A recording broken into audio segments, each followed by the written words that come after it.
Welcome. I'm your host, Ron Hipschman, and this is the 37th Annual Pi Day.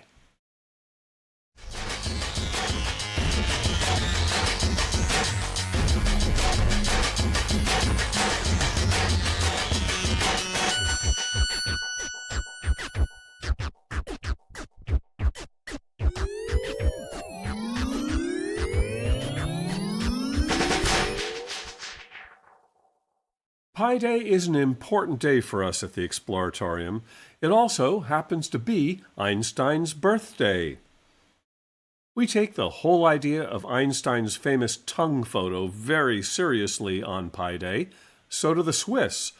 In 2020, the state-owned Swiss Mint issued a 3mm, 1/8 inch gold coin with Albert Einstein's face on it.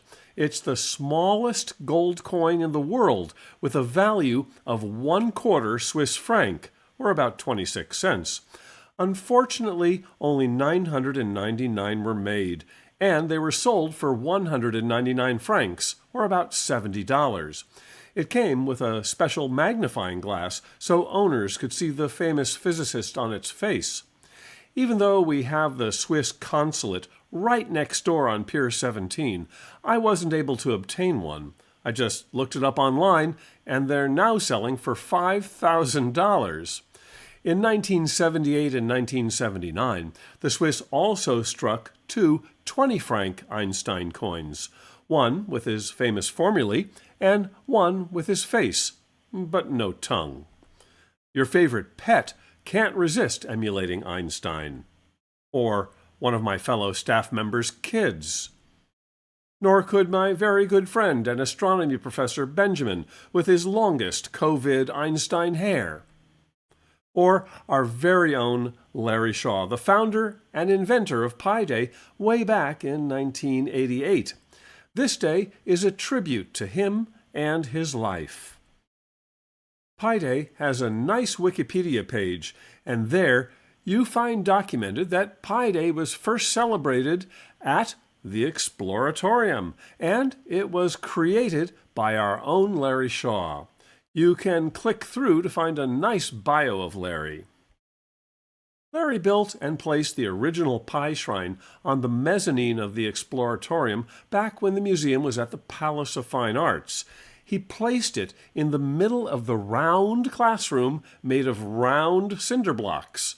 A very appropriate place, I think you'll agree.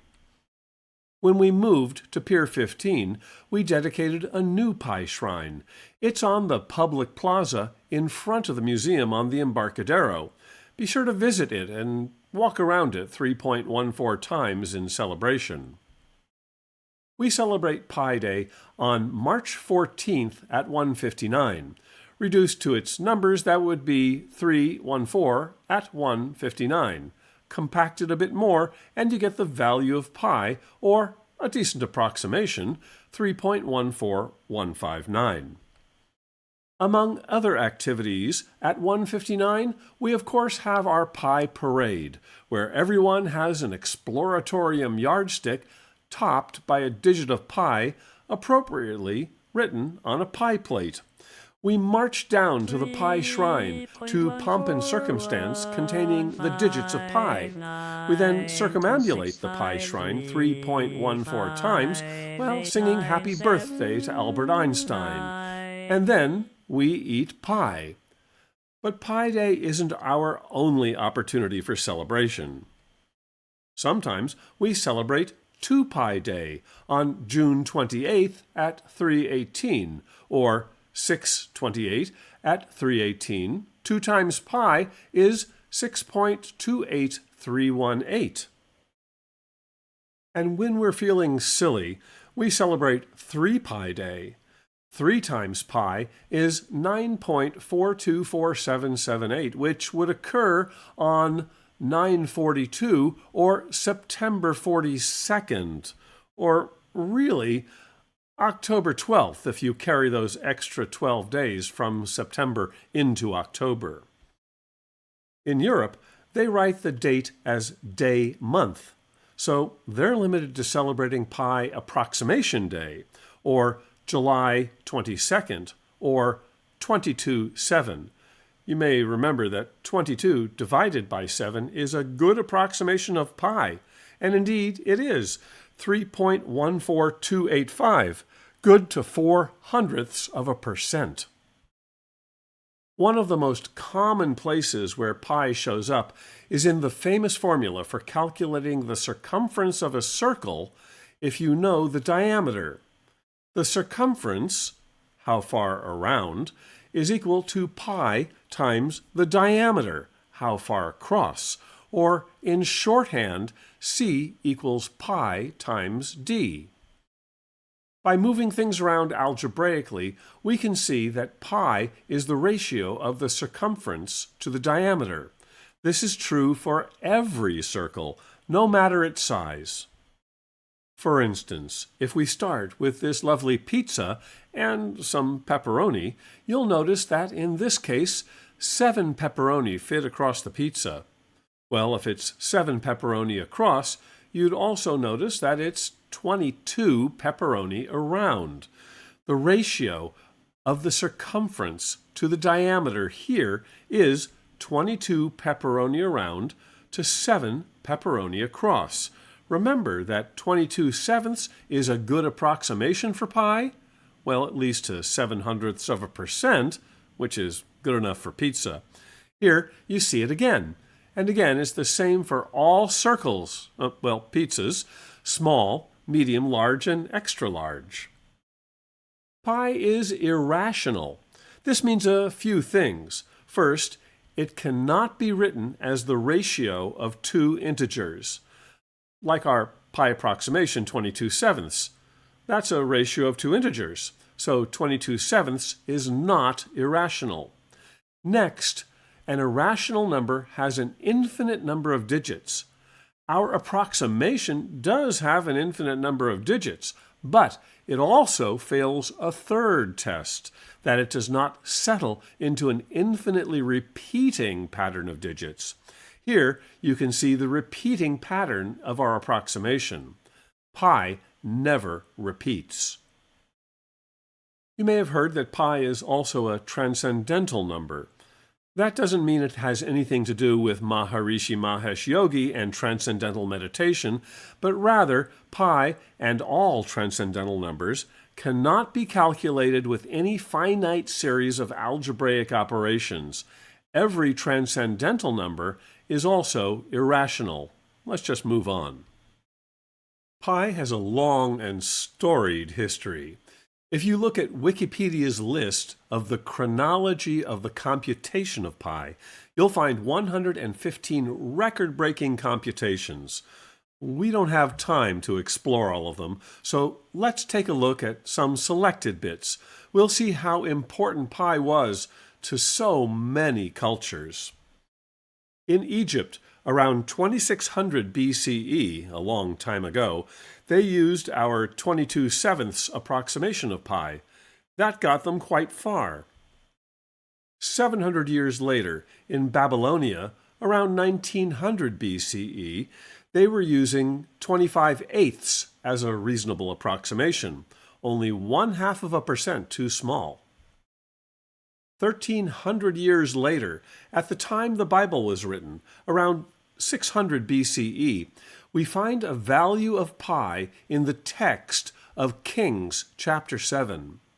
And he, Hiram, made a molten sea, 10 cubits from one rim to the other it was round all about, and a line of 30 cubits did compass it round about.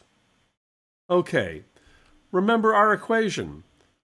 30 cubits around and 10 cubits in diameter gives us a value of pi equal to 3. We're losing some accuracy here, but we're still within about 5%. Archimedes came up with a brilliant geometrical method to calculate pi about 400 years later. He used polygons. He could accurately calculate the area of any polygon because you can break it into triangles, and it's easy to calculate the area of a triangle. Now, Archimedes drew a circle so that it just fit inside the polygon. He, and you, could see the area of the polygon was bigger than the area of the circle. He then drew another similar polygon that just fit inside the circle. As you, and he, could see, the area of that polygon is smaller than the area of the circle. So Archimedes understood the area of the circle falls somewhere in between the areas of the bigger and smaller polygons, which he could calculate. Remember, the area of a circle is pi times the radius squared. If he could figure out the area, he could figure out the value of pi. Archimedes observed that the more sides the polygon has, the closer the areas of the two polygons approach the area of the circle. With many, many sides, you can narrow down the value of pi. Archimedes used a 96-sided polygon and calculated pi to a value between 3.141 and 3.143. Not bad. Moving to China, Zhang Heng in 130 AD declared that pi was the square root of 10, good to 0.1%. He got a postage stamp for his efforts 1,825 years later. In India, Madhava of Sangamagrama in 1400 AD calculated pi to 11 digits. Now we're getting some real accuracy. In Persia, present-day Iran, Jamshid al-Kashi in 1424 calculated pi to 16 digits. He also got a postage stamp for his efforts, and he only had to wait 555 years for the honor. Ludolf von Ceulen, a German-Dutch mathematician, spent most of his life calculating pi to 35 digits, using essentially the same method as Archimedes, except Ludolf didn't stop with a 96-sided polygon. His had 2 to the 62nd power, or 4.6 quintillion sides. Incidentally, 35 digits of pi is way more than enough to calculate anything anyone can possibly use. More on that later. After his death, the Ludolphine number, pi, was engraved on his tombstone in Leiden. The tombstone was unfortunately lost, but later restored in the year 2000, which is what you see here. The first to use the Greek letter pi as a symbol for the number was William Jones in 1706. He took the first letter from the Greek word perimetros, meaning perimeter. Back to our calculations.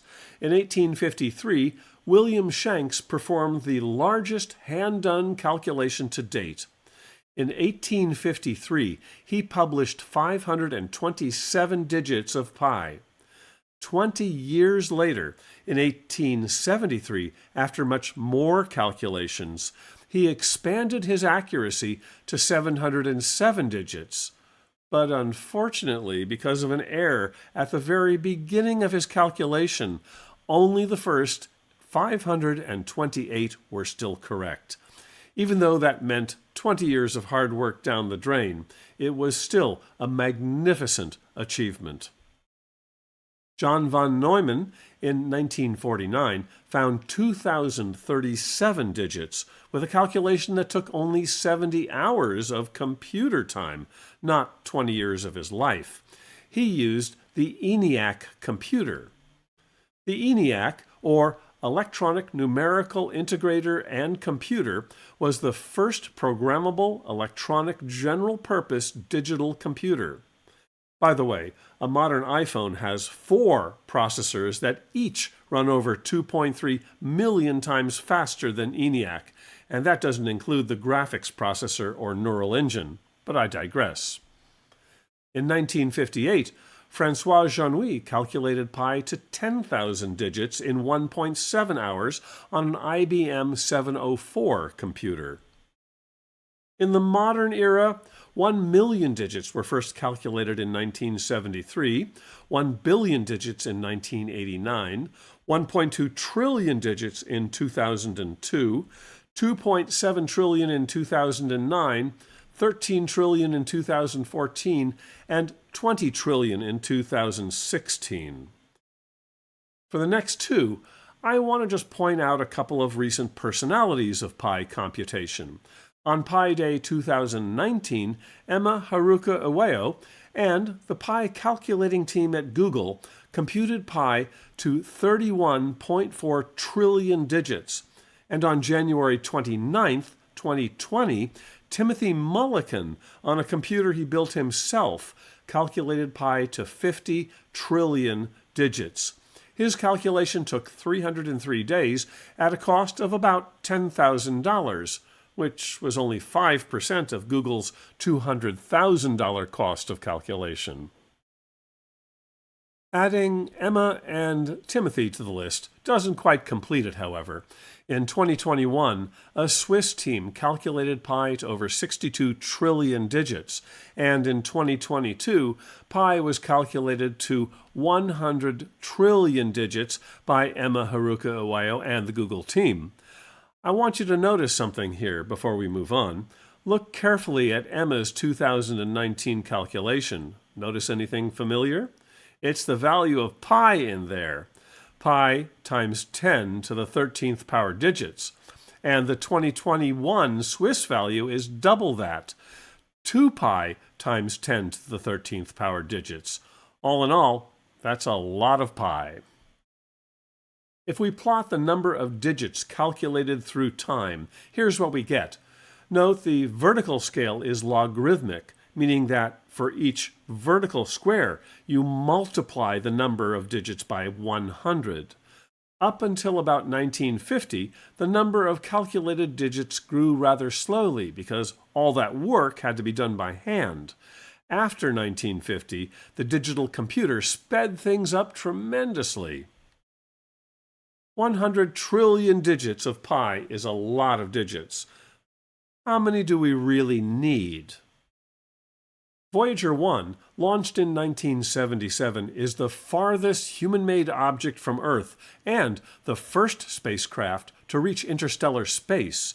It's over 15.2 billion miles away, moving almost 38,000 miles per hour. NASA uses 15 digits of pi to calculate spacecraft positions. 15 digits gives us an accuracy of plus or minus 1.5 inches in Voyager's position. Remember, Jamshid Al-Kashi calculated pi to 17 digits in 1424. Here's another example. Take the entire universe.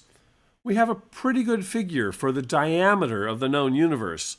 Let's say we wanted to calculate the circumference of the universe to an accuracy of plus or minus the diameter of a hydrogen atom. The hydrogen atom is really, really small, 53 picometers in diameter. That's 53 trillionths of a meter. How many digits of pi would we need to get this accuracy? Using our now familiar formula, we'd need only 39 digits of pi.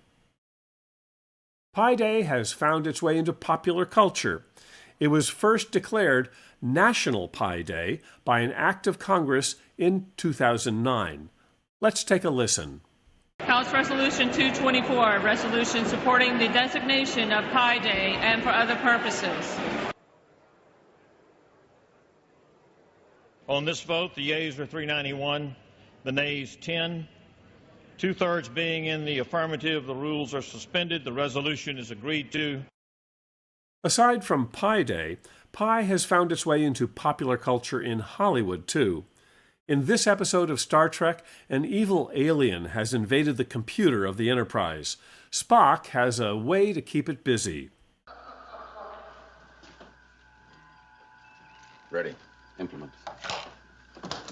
Computer, this is a Class A compulsory directive. Compute to the last digit the value of pi.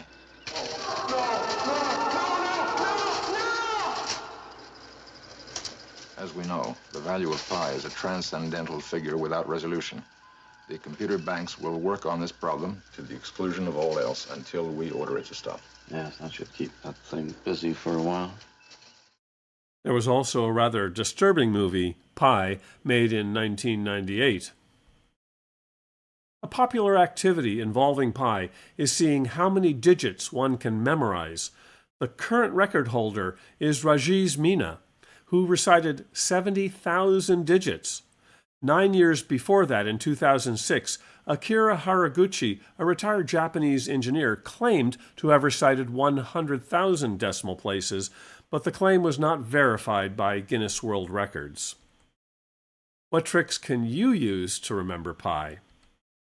A useful trick, called pi-philology or Pilish, is to make up a piece of text where the number of letters in each word help you remember the digits of pi. Here's a sentence that will help you remember pi to a NASA accuracy of 15 digits. Notice the number of characters in each word. How I need a drink, alcoholic in nature, after the heavy lectures involving quantum mechanics. This is a form of what's called constrained writing. Mike Keith is a friend of the Exploratorium and master of constrained writing. He paraphrased Edgar Allan Poe's The Raven to use the first 740 digits of pi. This is also called a pium, but this was just the beginning. Here's Mike in front of his computer with the first 1,000 digits of pi. Mike also wrote an entire book, Not a Wake, 314, where the words use the first 10,000 digits of pi in all kinds of writing styles. You can get this book online if you want your own copy. Of course, stealing the form of haiku, a paiku has the familiar 5-7-5 syllable form, but about pi. Here's Paul Doherty's entry. A circumference. Divide by diameter. Irrational pi. And one from Robert Foss. Pi Day's my birthday. Can I get free admission? Spend my cash on rent. And one last one from our own Ken Finn. Best pizza value can be found with this number. Make mine with mushrooms. And of course, there are limericks. This one's my favorite. If inside a circle a line hits the center and goes spine to spine, and the line's length is d, the circumference will be d times 3.14159. Now, you too will be seeing pi everywhere, like these M&Ms I found. Those aren't incomplete M's, they're obviously pies. From the entire staff of the Exploratorium, including Larry Shaw, the founder of Pi Day, we'd like to wish you all a very happy Pi Day.